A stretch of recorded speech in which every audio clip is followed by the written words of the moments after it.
Eh bien bonjour tout le monde, c'est Alex, de retour dans la mythologie nordique où cette fois nous allons évoquer la naissance des enfants de Loki ainsi que la prophétie catastrophique qui gravite autour de ces êtres.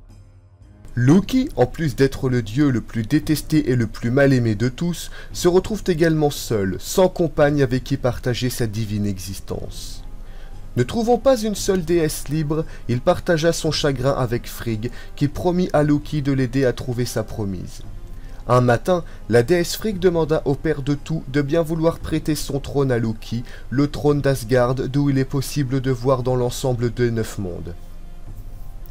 Loki passa ainsi sa journée à regarder l'univers tout entier, mais ni en Asgard, ni en Vanaheim, ni en Alfheim, en Midgard, en Svartalfheim, en Niflheim, en Muspelheim et en Helheim, Loki vit une femme assez belle pour lui.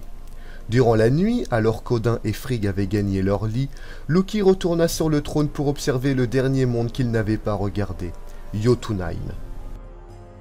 Durant cette même nuit, Loki vit alors la géante Angrboda, dont le nom signifie « celle qui apporte le chagrin et le malheur », et il en tomba aussitôt amoureux. Frigg, dans son sommeil, découvra une prophétie qui révèle que de la naissance des 3 monstres enfants de Loki, le destin de l'univers, des hommes et des dieux sera condamné à la catastrophe finale de la fin des temps. Elle se réveillera immédiatement et fit part de cette nouvelle à Odin, qui, inquiet de la nouvelle prophétie de la déesse, fit réunir l'ensemble des dieux à la recherche de Loki, qui avait disparu d'Asgard. Pendant ce temps, en Jotunheim, Loki et Angrboda passèrent la journée ensemble, tombant amoureux l'un de l'autre jusque dans la soirée où Odin de son trône découvrit l'ignoble acte que Loki avait commis avec Angrboda. Dans la nuit suivante, les dieux regroupèrent leurs forces pour attaquer le monde des géants au petit matin. Sur place, ils virent les géants paralysés devant les 3 enfants qu'Angrboda venait d'accoucher, utilisant sa magie pour accélérer sa grossesse. Et devant cette vision, les dieux comme les géants ont ressenti un sentiment qui n'était propre qu'aux humains, celui de la peur. Pour la première fois de l'existence, les Jotun refusent de combattre les dieux, les suppliant même d'emmener avec eux ces 3 monstruosités. Odin, avant de repartir en Asgard avec les autres dieux pour débattre du sort de ses enfants, ordonna à Thor et à Tyr d'accompagner ces êtres jusqu'au domaine d'Asgard. Dans le chemin du retour, les 2 divinités décident de mieux connaître les enfants.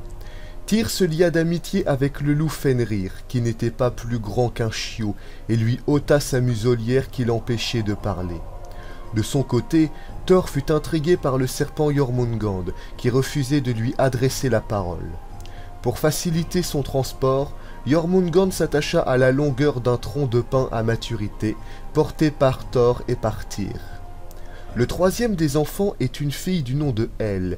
Si elle ne se faisait moins remarquer que ses frères, les avis de Thor et de Tyr furent très contrastés.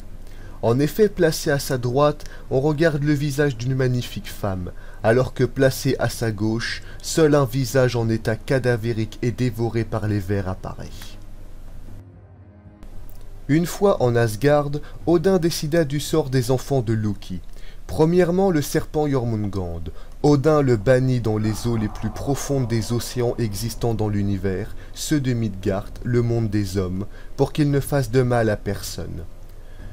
Deuxièmement, après un court échange avec la jeune fille, il nomma Hel souveraine du royaume des morts et de tous ceux qui sont décédés de maladie, d'accident, de vieillesse ou de naissance, avant de l'élever au rang de déesse des morts. Enfin, troisièmement, Odin décida de garder Fenrir en Asgard pour l'élever et l'éduquer avec les dieux. Cependant, grandissant de jour en jour, la peur gagna l'ensemble d'entre eux, sauf Tyr, assez courageux pour lui donner à manger et jouer avec lui. Mais devenant trop dangereux, les dieux demandèrent à Tyr de le neutraliser, et via une ruse, il l'enchaîna jusqu'au dernier jour des âges. Eh bien, j'espère que cette vidéo vous a plu. Si c'est le cas, vous savez ce qu'il vous reste à faire. Moi, je vous dis à la prochaine pour une autre vidéo. Ciao tout le monde!